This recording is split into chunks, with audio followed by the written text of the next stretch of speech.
ഓം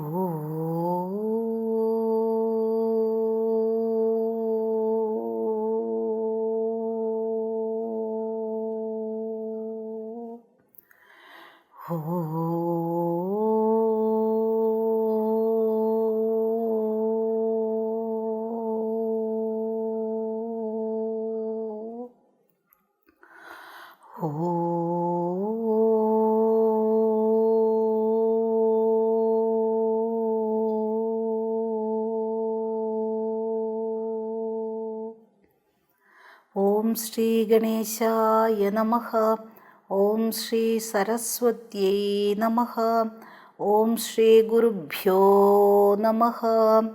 സമസ്തജനകല്യാണേ നിരതം കരുണാമയം നമാമി ചിന്മയം ദേവം സദ്ഗുരും ബ്രഹ്മവിദ്വരം.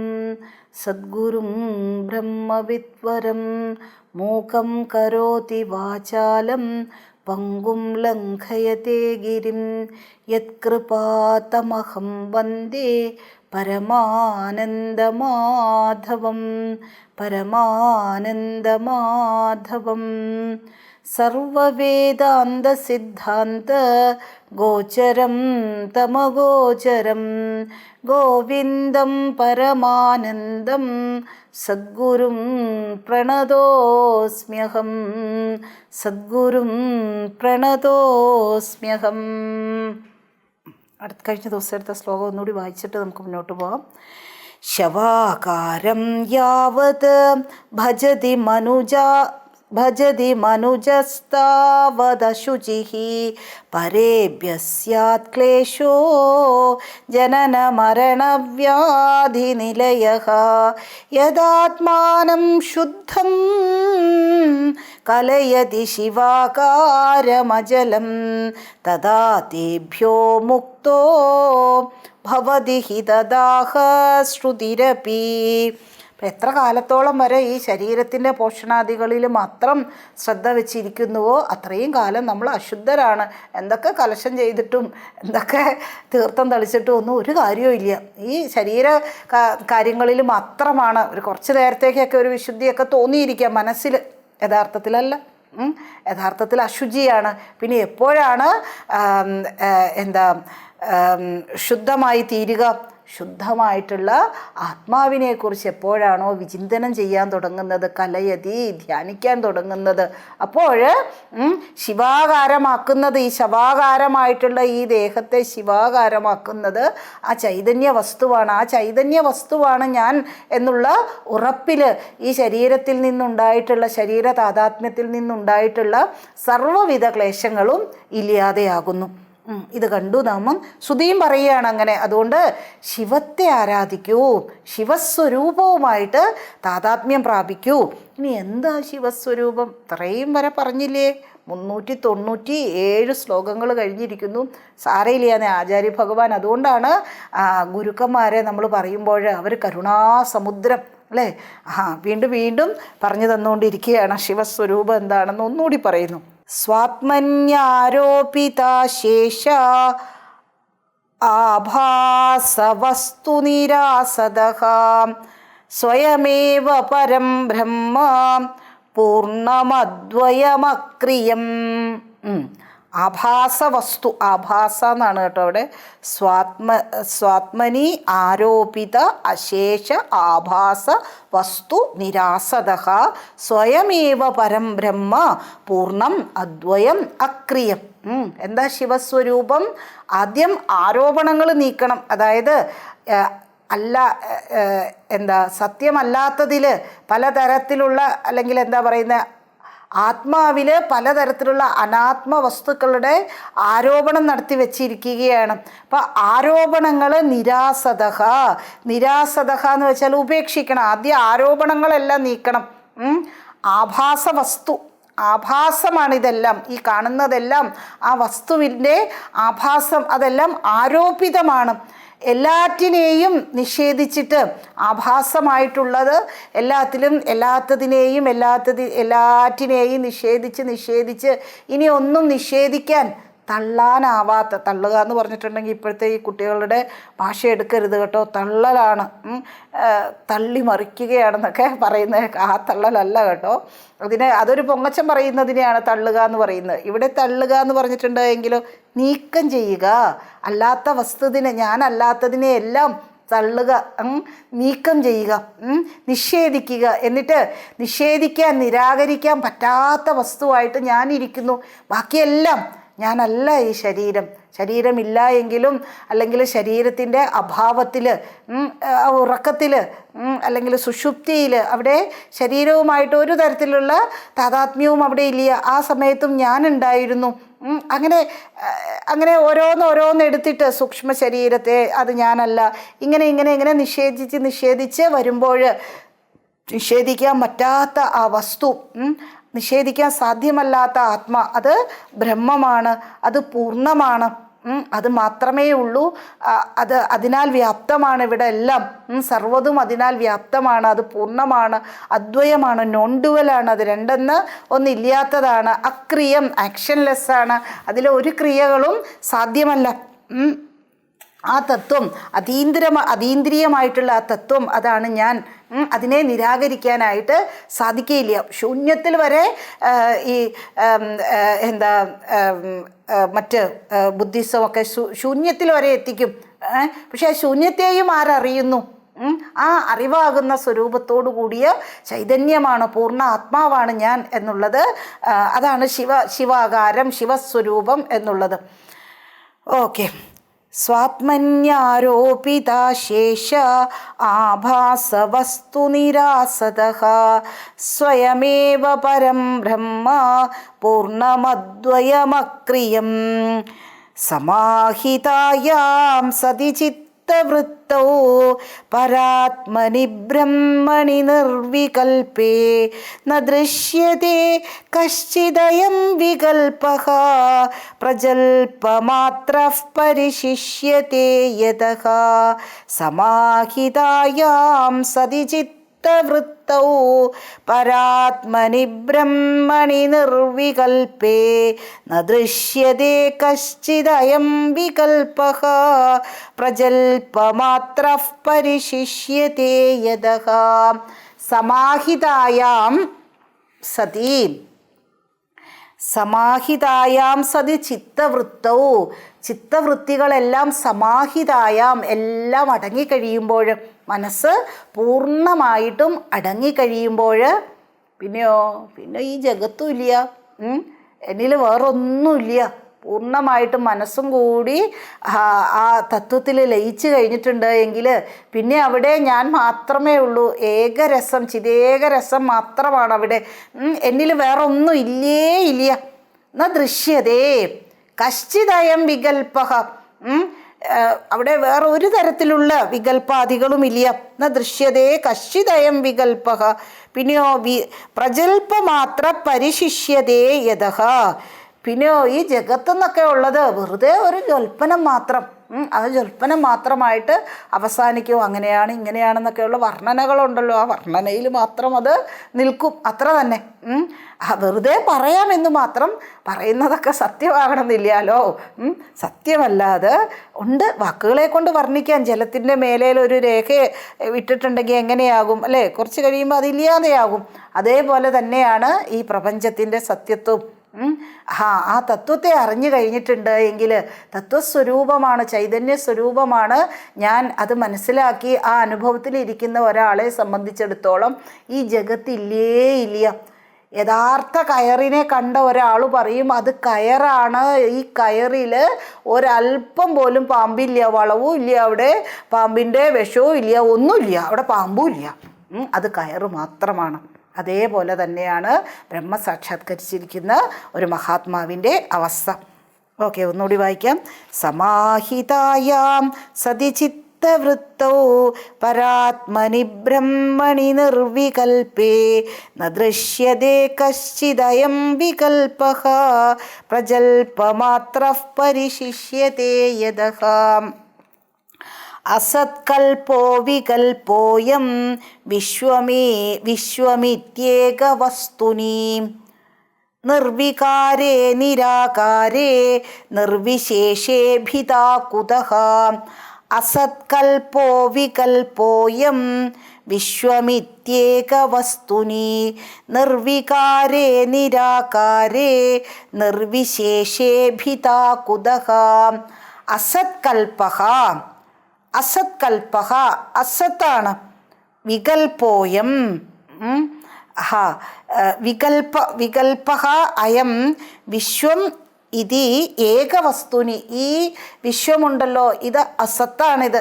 അസത്തെന്ന് വെച്ചാൽ സത്യമല്ലാത്തതാണ്, ഇല്ലാത്തതാണെന്നൊക്കെ പറഞ്ഞിട്ടുണ്ടെങ്കിൽ നമ്മൾക്ക് അങ്ങോട്ട് എൻ്റെ മുമ്പിൽ പച്ചയായിട്ട് എല്ലാവരും ഇരിക്കുന്നു, ഞാൻ അറിയുന്നു ഈ ജഗത്തിനെ, എന്നിട്ട് അത് ഇല്ല ഇല്ല എന്ന് പറഞ്ഞിട്ടുണ്ടെങ്കിൽ വിശ്വസിക്കാൻ വലിയ പാടാണ്. അതുകൊണ്ട് അസത്താണെന്നുള്ളതിന് ആത്യന്തികമായിട്ടുള്ള അർത്ഥം എടുക്കാതെ അതിൻ്റെ തന്നെ സത്യമല്ലാത്തതാണത്, സത്യമല്ലാത്തതാണ്. പിന്നെ എന്താണ്? ഏകവസ്തുനി, ഏകവസ്തുവിൽ പ്രത്യക്ഷപ്പെടുന്ന ഒരു വികല്പം മാത്രമാണത്. ഒരു ഒരു തോന്നൽ മാത്രമാണത്. യഥാർത്ഥത്തിൽ ഈ സത്യം എങ്ങനെയുള്ളതാണ്? നിർവികാരമാണ്. ഒരു തരത്തിലുള്ള വികാരങ്ങൾ, ഒരു തരത്തിലുള്ള മാറ്റവും സംഭവിക്കാത്ത ആ തത്വം നിരാകാരമാണ്. ഒരു തരത്തിലുള്ള ആകാരവുമില്ല. ആകാരമൊക്കെ ഉണ്ടാവുകയാണ് എങ്കിൽ അവിടെ രണ്ടെന്നൊക്കെയുള്ള കാര്യങ്ങൾ വരും അല്ലേ. ചിതേക രസമായിട്ടിരിക്കുന്ന സത്യവസ്തുവിന് ഒരേ തത്വമായിട്ട് തന്നെ അകവും പുറവും നിറഞ്ഞിരിക്കുന്ന അതല്ലാതെ വേറൊന്നില്ല. അതുകൊണ്ട് തന്നെ അത് നിരാകാരമാണ്. നിർവിശേഷമാണ്. ഒരു തരത്തിലുള്ള വിശേഷണാദികളോ ഒന്നും തന്നെ നമ്മൾക്കതിൽ ആരോപിക്കാനായിട്ട് സാധ്യമല്ല. എങ്കിലും വാക്കുകളെ കൊണ്ട് പറയുമ്പോൾ നമ്മൾക്ക് മനസ്സിലാക്കാൻ വേണ്ടിയിട്ട് നമ്മൾ ഈ തരത്തിലുള്ള വിശേഷണാദികളൊക്കെ കൊടുക്കുകയും ചെയ്യും. അപ്പോൾ നിർവിശേഷമായിട്ടിരിക്കുന്ന, നിരാകാരമായിട്ടിരിക്കുന്ന, നിർവികാരമായിട്ടുള്ള ആ തത്വത്തിൽ ഭിദാ കുതഃ എവിടെയാണ് ഭേദം ഉണ്ടാകുക? ഈ തത്വം ഇതാണ്. ഈ തത്വത്തിൽ എന്തെങ്കിലും വ്യത്യാസം ഉണ്ടാകുമോ? ഭിദാ കുതഃ എവിടെ വ്യത്യാസം, എവിടെ ഭേദം കാണാനാണ്? അല്ലേ, നമ്മളിവിടെ മുഴുവനും ഭേദേ കാണുന്നുള്ളൂ. എന്തുകൊണ്ടത്? നമ്മൾ ഈ തത്വത്തെ അറിയുന്നില്ല. ഇതിൻ്റെ പുറകിൽ സത്യം മറഞ്ഞു നിൽക്കുകയാണ്. ആ മറഞ്ഞു നിൽക്കുന്ന സത്യത്തെ മറ നീക്കി സത്യത്തെ അറിഞ്ഞു കഴിഞ്ഞിട്ടുണ്ടെങ്കിൽ പിന്നെ ഇവിടെ ഒന്നുമില്ല, സത്യമല്ലാത്തത് വേറെ ഒന്നുമില്ല. അങ്ങനെ വന്നു കഴിഞ്ഞ ഒരാളെ സംബന്ധിച്ചിടത്തോളം ഇവിടെ എവിടെയാണ് ഒരു ഭേദമുള്ളത്? ഒരു ഭേദവുമില്ല. നിരാകാരമായിട്ടുള്ള, നിർവികാരമായിട്ടുള്ള, നിർവിശേഷമായിട്ടുള്ള ആ തത്വത്തിൽ ഭേദം ഉണ്ടാകില്ല. ഓക്കെ, ഒന്നുകൂടി വായിക്കാം. ഇതിങ്ങനെ തന്നെ കുറച്ച് ശ്ലോകങ്ങൾ, 2-3 ശ്ലോകങ്ങൾ എവിടെ ഭേദം ഉണ്ടാകാനാണ് എന്ന് ആചാര്യ ഭഗവാൻ ആവർത്തിക്കുകയാണ്, ചോദിക്കുകയാണ്, ഉറപ്പിക്കുകയാണ്. നമ്മളിൽ ഒരു ഭേദവുമില്ല, ഭേദവസ്തുവാണ് ആ തത്വം. അസത്കൽപ്പോ വികൽപ്പോയം വിശ്വമിത്യേകവസ്തുനി നിർവികാരേ നിരാകാരേ നിർവിശേഷേഭിതാ കുതഃ ദ്രഷ്ടൃദർശനദൃശ്യാദി ഭാവശൂന്യൈകവസ്തുനി നിർവികാരേ നിരാകാരേ നിർവിശേഷേഭിതാ കുതഃ ദ്രഷ്ടൃദർശനദൃശ്യാദി ഭാവശൂന്യൈകവസ്തുനി നിർവികാരേ നിരാകാരേ നിർവിശേഷേഭിതാ കുതഃ. ഏതാണ്ട് 400 ശ്ലോകം ആയില്ലേ, 401-ാമത്തെയാണിത്. ഏകവസ്തുനി, ഏകവസ്തുനി, ആ ഏകവസ്തു അത് ഭാവശൂന്യമാണ്. ഭാവശൂന്യ സദ്ഭാവസുസ്ഥിതി ഭാവശൂന്യമായിട്ടുള്ള അത്. അവിടെ ഒരു തരത്തിലുള്ള ഭാവം എന്ന് വെച്ചിട്ടുണ്ടെങ്കിൽ സൃഷ്ടിക്കപ്പെട്ടതെല്ലാം ഭവിച്ചതാണ് അല്ലേ. ഭവിച്ചതെല്ലാം, സൃഷ്ടിക്കപ്പെട്ടതെല്ലാം ഭാവമാണ്. വിചാരവികാരങ്ങളും ഭാവമാണ്, മനസ്സിൻ്റെ ഭാവം അല്ലേ. അതൊന്നുമില്ലാത്ത ഭാവശൂന്യമാണ് ആ ഏകവസ്തു പരമമായിട്ടുള്ള തത്വം. അത് ഭാവശൂന്യമാണ്. ഇനിയോ ദർശന ദൃശ്യാദി, അവിടെ ദൃഷ്ടാവെന്നുള്ള, ദൃഷ്ടാവോ ദൃശ്യമോ ദർശിക്കുക എന്നുള്ള ക്രിയയോ ഇതൊന്നുമില്ല. ഇത്തരത്തിലുള്ള ഭേദം, ഇത്തരത്തിലുള്ള ത്രിപിടി ഭേദം ഇല്ല, ഒരു വ്യത്യാസവും ഇല്ല. എങ്ങനെ സാധ്യമാകും? നിർവികാരേ നിരാകാരേ നിർവിശേഷേ ഭിദാ കുതഹ, ഭേദം എങ്ങനെ സാധ്യമാകും എന്ന് പറയൂ ആദ്യം. ഭേദം സാധ്യമാകില്ല. ദൃഷ്ടദർശന ദൃശ്യാദി ഭാവശൂന്യൈക വസ്തുനി നിർവികാരേ നിരാകാരേ നിർവിശേഷേ ഭിദാ കുതഹ കൽപ്പാർണവ ഇവാത്യന്ത പരിപൂർണൈക വസ്തുനി നിർവികാരേ നിരാകാരേ നിർവിശേഷേ ഭിദാ കുതഹ. കൽപ്പാർണവ ഇവ അത്യന്ത പരിപൂർണൈക വസ്തുനി, സമുദ്രം പോലെ നിഷ്കമ്പേ നിത്യപൂർണേ നിരവധി പരമാനന്ദ. സമുദ്രം എങ്ങനെയാണ്? അത്യന്ത പൂർണ്ണമാണ് സമുദ്രത്തിൽ ഈ പറഞ്ഞ ഈ കുറച്ച് നദികൾ വന്നു ചേർന്നു എന്ന് കരുതിയോ, കുറച്ച് വെള്ളപ്പൊക്കം ഉണ്ടായി എന്ന് കരുതിയോ, സമുദ്രത്തിന് അല്ലെങ്കിൽ കുറച്ച് വരൾച്ച ഉണ്ടായി എന്ന് കരുതിയോ, സമുദ്രത്തിൻ്റെ സമുദ്രം എപ്പോഴും പൂർണ്ണമാണത്. അതിനെ അധികം അങ്ങനെ ബാധിക്കാറില്ല. അങ്ങനെ കേട്ടിട്ടില്ല അല്ലേ? സമുദ്രത്തെ വരൾച്ച ബാധിച്ചു തുടങ്ങി എന്നൊന്നും കേൾക്കാറില്ല. അതുപോലെ അത്യന്തം പരിപൂർണമാണ് സമുദ്രം. അങ്ങനെയുള്ള ആ തത്വത്തിൽ ഭിദാ കുതഹ, ഭേദം എങ്ങനെ ഉണ്ടാവും? സമുദ്രം പോലെ പരിപൂർണമായിട്ടുള്ള ആ സത്യത്തിൽ കൽപ്പാർണവം, പ്രളയ സമയത്ത് എല്ലാം ജലം മാത്രമാണ്, ഭൂമിയും ആ ജലത്തിൽ വിലയം പ്രാപിക്കും. അവിടെ ജലമല്ലാതെ വേറൊന്നുമില്ല. അതേപോലെ പരിപൂർണമായിട്ടുള്ള ആ സമുദ്രം, ആ സമുദ്രത്തെയും എന്തിനോട് ഉപമിച്ചിരിക്കുകയാണ്? പരമമായിട്ടുള്ള തത്വം, ചിദേകരസ സമുദ്രമാണത്. അവിടെ എവിടെ നിന്ന് ഭേദം ഉണ്ടാകാനാണ്? ജലത്തിൽ കുറച്ച് വെള്ളപ്പൊക്കം വന്നു കഴിഞ്ഞിട്ടുണ്ട് എങ്കിൽ, നമ്മളുടെ വീടിനേക്കാളും മേലെ വെള്ളം പോയിട്ടുണ്ട് എങ്കിൽ പിന്നെ അവിടെ വീടുണ്ടോയെന്നോ അതിൻ്റെ അടിയിൽ എന്തൊക്കെ ഉണ്ടായിരുന്നു എന്നൊന്നും നമ്മൾക്ക് അറിയാനായിട്ട് സാധിക്കില്ല. അപ്പോൾ ഈ ചിദേകരസമായിട്ടുള്ള ആ തത്വം, അത് മാത്രമാണ് ഇവിടെ അകവും പുറവും എല്ലാം തിങ്ങി നിറഞ്ഞു നിൽക്കുന്നത്. അതല്ലാതെ വേറൊന്നില്ല. അവിടെ എവിടെ ഭേദം ഉണ്ടാകാനാണ്? കൽപ്പാർണവ ഇവാത്യന്ത പരിപൂർണൈക വസ്തുനി നിർവികാരേ നിരാകാരേ നിർവിശേഷേ ഭിദാ കുതഹ തേജസ്സീമതമോ യത്ര പ്രലീനം ഭ്രാന്തി കാരണം അദ്വിതീയേ പരേ തത്വേ നിർവിശേഷേ ഭിദാ കുതഹ. നിർവിശേഷേ ഭിദാ കുതഹ, ഇതാവർത്തിക്കുകയാണ്. പരമമായിട്ടുള്ള തത്വത്തിൽ ജഗത്ത് ഞാൻ കണ്ടല്ലോ, കണ്ടത് മിഥ്യയാണ്. കണ്ടു എന്ന് കരുതിക്കൊണ്ട് കണ്ടതെല്ലാം സത്യമാകണമെന്നില്ല. കണ്ടു എന്നുള്ളത് സത്യമായിരിക്കാം, കണ്ണും മിഥ്യയാണ്, ജഗത്തും അതെ. അപ്പോൾ അതുകൊണ്ട് വെളിച്ചമുണ്ടായിട്ടുണ്ട് എങ്കിൽ ഇരുട്ട് നഷ്ടപ്പെടും. അപ്പോൾ ഭ്രാന്തിയാൽ കൽപ്പിച്ച ഇരുട്ട്, ആ ഇരുട്ട് നമ്മളിൽ ഒരുപാട് കൺഫ്യൂഷനും ഉണ്ടാക്കും. ഇരുട്ട് നീങ്ങിയിട്ടുണ്ട് എങ്കിലോ എല്ലാം നീങ്ങുകയായി. ഇരുട്ടിനാൽ ഉണ്ടാക്കിയിട്ടുള്ള എല്ലാം, കൺഫ്യൂഷൻ, ഭയം, അജ്ഞാനം, ഇവയെല്ലാം നീങ്ങുകയാണ്.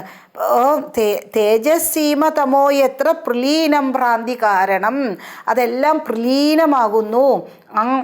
ഇരുട്ട് തേജസ് വന്നു കഴിഞ്ഞിട്ടുണ്ട് എങ്കിൽ, അല്ലെങ്കിൽ സത്യത്തിൻ്റെ ആ ഇരുട്ടാകുന്ന മറയൊന്ന് മാറ്റിക്കഴിഞ്ഞിട്ടുണ്ട് എങ്കിൽ പിന്നെയോ തേജസ് സ്വരൂപമായിട്ടുള്ള ആത്മാ ശോഭിക്കുകയാണ്. അവിടെ ഈ തരത്തിലുള്ള ഭേദബുദ്ധി ഒന്നുമില്ല. അദ്വിതീയേ പരേ തത്വേ നിർവിശേഷേ ഭിദാ കുതഹ. ഏകാത്മകേ പരേ തത്വേ ഭേദവാർത്താ കഥം വസേത് സുഷുപ്തൗ സുഖമാത്രായാം ഭേദ കേനാവലോകിതഃ. എങ്ങനെ ഇത് മനസ്സിലാക്കാനായിട്ട് സാധിക്കും എന്നുള്ളതിന് ഉദാഹരണത്തിലൂടെ മനസ്സിലാക്കി തരികയാണ്. ഏകാത്മകേ പരേ തത്വേ ഭേദവാർത്താ കഥം വസേത് സുഷുപ്തൗ സുഖമാത്രായാം ഭേദഃ കേനാവലോകിതഃ. ഏകാത്മകേ പരേ തത്വേ ഭേദവാർത്താം കഥം വസേത്. എങ്ങനെ ഉണ്ടാകാനാണ് ഭേദം?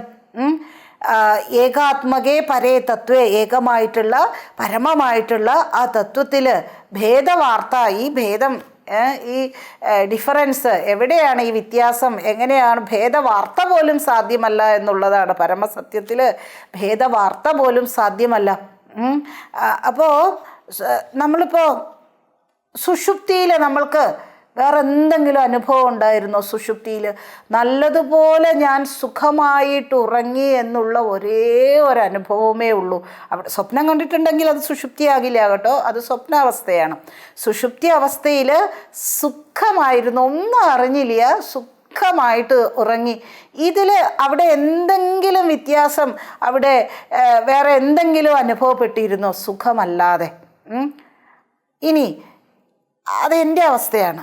വേറെ സിംഹത്തിൻ്റെ സുഷുപ്തിയും അതുപോലെ തന്നെ ആനയുടെയും പോത്തിൻ്റെയും കരടിയുടെയും മനുഷ്യൻ്റെയും സ്ത്രീയുടെയും പുരുഷൻ്റെയും വയസ്സായിട്ടുള്ള ആളുടെയും കുട്ടിയായിട്ടുള്ള ആളുടെയും ഇപ്പോൾ ജനിച്ച കുട്ടിയുടെയും എല്ലാവരുടെയും ഈ സുഷുപ്തി അനുഭവം എന്നുള്ളത് ഒരുപോലെയാണ്.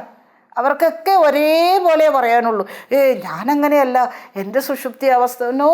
എല്ലാവരുടെയും അവിടെ ഒരു തരത്തിലുള്ള ഭേദവും ഇല്ല, അവിടെ ഒരു ഭേദവും അനുഭവപ്പെട്ടിട്ടില്ല. ധനികൻ്റെ സുഷുപ്തി അല്ലെങ്കിൽ ദരിദ്രൻ്റെ സുഷുപ്തി, ധനികൻ്റെ സുഷുപ്തി വളരെയധികം റിച്ചാണ് എന്ന് പറയാൻ പറ്റുമോ? ഇല്ല. ധനികൻ്റെ ആയാലും ദരിദ്രൻ്റെ ആയാലും സുഷുപ്തി തന്നെയാണ്. അവിടെ ഒരേപോലെയാണ് അനുഭവം. നിർവികാരേ നിർവിശേഷേ ഭിദാകുതഃ. അപ്പോൾ ഈ ശ്ലോകത്തിലൂടെ ഒരേ ആശയത്തെയാണ് ഊന്നിപ്പറയുന്നത്. എത്ര ശ്ലോകങ്ങളെ ആചാര്യ ഭഗവാൻ നമ്മൾക്ക് പറഞ്ഞു തന്നു. എന്താ അത് ഉറപ്പിക്കുകയാണ്. എന്തിനാണ് മനുഷ്യ നീ, ഞാൻ വേറെ നീ വേറെ, അത് വേറെ ഇത് വേറെ എന്നൊക്കെ പറഞ്ഞിട്ട് എത്രമാത്രം ഈ ഭേദം കൊണ്ട് എത്രമാത്രം പ്രശ്നങ്ങളാണ് മനുഷ്യനുണ്ടാക്കി തീർക്കുന്നത്. ഈ ഭേദം എന്നുള്ളത് സാധ്യമേ അല്ല ഇവിടെ. പിന്നെ എന്തിനാണ് നമ്മൾ ഉണ്ടാക്കി തീർത്ത് വെറുതെ മനസ്സ് കലുഷിതമാക്കി തീർക്കുകയാണ്. അപ്പോൾ ഈ ഇത് എല്ലാവർക്കും പൊതുവായിട്ടുള്ളതാണ്, സർവസമാനമായിട്ടുള്ളതാണ് ഈ ഒരു കാര്യം. ഈശ്വരൻ്റെ പല പല രൂപങ്ങൾ. ഇപ്പോൾ ഈശ്വരൻ്റെ കാളീഭാവം അല്ലെങ്കിൽ ഈശ്വരൻ്റെ ശാന്തഭാവം, രൗദ്രഭാവം, ഇതൊന്നും ചിലപ്പോൾ എല്ലാവരും അംഗീകരിച്ചെന്നിരിക്കില്ല, എല്ലാ മതക്കാരും ഒന്നും അംഗീകരിച്ചെന്നിരിക്കില്ല. ചിലപ്പോൾ ഞാൻ ആരാധിക്കുന്ന എൻ്റെ കൃഷ്ണനെ ആ ഒരു ഭാവം മറ്റൊരാൾ അംഗീകരിക്കണമെന്നൊന്നുമില്ല, അംഗീകരിക്കണമെന്ന് നിർബന്ധിക്കാനും പറ്റുമൊന്നുമില്ല. പക്ഷെ അതേ സമയത്ത് ഈ കാര്യമുണ്ടല്ലോ, ഈ സുഷുപ്തി എന്നുള്ളത് ഇത് എല്ലായിടത്തും സമമാണ്, എല്ലാവർക്കും അനുഭവമായിട്ടുള്ള ഒരു കാര്യമാണ്. ഇനി അതുപോലെ തന്നെയാണ് ഈ ശരീരത്തിൻ്റെ കാര്യങ്ങളാണ് എങ്കിലും അല്ലേ, എല്ലായിടത്തും നമ്മൾക്കത് സമമാണത്. ഈ ശരീരം മലിനമാണ്, ഇത് ഉണ്ടാക്കിയിരിക്കുന്നത് ആകാശം, ഭൂമി, വായു, ഇതൊക്കെ എല്ലാവർക്കും പൊതുവാണ്, കോമൺ ടു എവ്രിബഡി അല്ലേ. അതേപോലെ തന്നെയാണ് ഇവിടെ ഏകാത്മകേ പരേ തത്വേ, അത് എല്ലായിടത്തും ഒരേപോലെയാണ്. അത് ഇപ്പോൾ ചിലവർ അംഗീകരിച്ചില്ല എങ്കിൽ പ്രശ്നമൊന്നുമില്ല. ഈ ദുഃഖത്തിൽ അല്ലെങ്കിൽ എന്താണെന്ന് വെച്ചിട്ടുണ്ടെങ്കിൽ ഇഷ്ടം പോലെയൊക്കെ ആയിക്കോട്ടെ, ഒരു പ്രശ്നവുമില്ല, ആരെയും നമ്മളാരും നിർബന്ധിക്കുന്നു അങ്ങനെയൊന്നുമില്ല. പക്ഷേ ബുദ്ധി ഉപയോഗിച്ച് മനസ്സിലാക്കുക, ഈ തത്വത്തിൽ, ഈ പരമമായിട്ടുള്ള തത്വത്തിൽ ഇവിടെ ഭേദബുദ്ധി എന്നുള്ളത് സാധ്യമല്ല. എല്ലാവർക്കും ഒരേ അനുഭവമാണ് ഈ ഡീപ്പ് സ്ലീപ്പിൽ. അത് എല്ലാവരുടെയും അനുഭവം ഒരേപോലെയുമാണ്. അപ്പോൾ ഡീപ്പ് സ്ലീപ്പിലും അവിടെ സുഖസ്വരൂപമായിട്ടിരുന്നു, പക്ഷേ അവിടെ അജ്ഞാനത്തിൻ്റെ ഒരു അംശവും കൂടിയുണ്ട്. ഞാനൊന്നും അറിഞ്ഞില്ല എന്നുള്ള അത് ബോധപൂർവമായിട്ടുള്ള സുഷുപ്തിയാണ് ഒരു മഹാത്മാവിനെ സംബന്ധിച്ചിടത്തോളം. അദ്ദേഹത്തിൻ്റെ ബ്രഹ്മ അവസ്ഥയിൽ അല്ലെങ്കിൽ ആ ബ്രഹ്മസ്വരൂപമായിട്ടിരിക്കുന്ന ഒരു മഹാത്മാവ് ബോധപൂർവമായിട്ടുള്ള സുഷുപ്തിയിലാണ്. നമ്മളൊക്കെ സുഷുപ്തി എന്ന് പറയുമ്പോൾ അവിടെ അജ്ഞാനം കൂടിയുണ്ട്. അജ്ഞാനം പാടെ നീങ്ങിയ അവസ്ഥയാണ് സാക്ഷാത്കാരം എന്നുള്ള അവസ്ഥ. കുറച്ചുകൂടി നമ്മൾ ഇതിനെക്കുറിച്ച് അടുത്ത ക്ലാസ്സിൽ നമ്മൾക്ക് നോക്കാം. ഇപ്പം നമ്മൾക്ക് ഈ ഭിദാകുതഃ എന്നുള്ള ആ ശ്ലോകങ്ങളെല്ലാം കൂടി ഒരുമിച്ചൊന്ന് വായിക്കാം. അസത്കൽപ്പോ വികൽപ്പോയം വിശ്വമിത്യേകവസ്തുനി നിർവികാരേ നിരാകാരേ നിർവിശേഷേഭിതാ കുതഃ ദൃഷ്ടൃദർശന ദൃശ്യാദി ഭാവശൂന്യൈകവസ്തുനി നിർവികാരേ നിരാകാരേ നിർവിശേഷേഭിതാ കുതഃ കൽപ്പാർണവൈവാത്യന്ത പരിപൂർണൈകവസ്തുനി നിർവികാരേ നിരാകാരേ നിർവിശേഷേഭിതാ കുതഃ തേജസ്വീവ തേജസീവ തമോ യത്ര പ്രലീനം ഭ്രാന്തികാരണം അദ്വിതീയം പരേ തത്വേ നിർവിശേഷേഭിതാ കുതഃ ഏകാത്മകേ പരേ തത്വേ ഭേദവാർത്താ കഥം വസേത് സുഷുപ്തൗ സുഖമാത്രായാം ഭേദകേനാവലോകിതഃ. നമുക്ക് നിർത്താം. ഓം പൂർണ്ണമദഃ പൂർണ്ണമിദം പൂർണ്ണാത് പൂർണ്ണമുദച്യത്തെ പൂർണ്ണസ്യ പൂർണ്ണമാദായ പൂർണ്ണമേവാവശിഷ്യത്തെ. ഓം ശാന്തി ശാന്തി ശാന്തി. ഹരി ഓം ശ്രീ ഗുരുഭ്യോ നമഃ. ഹരി ഓം.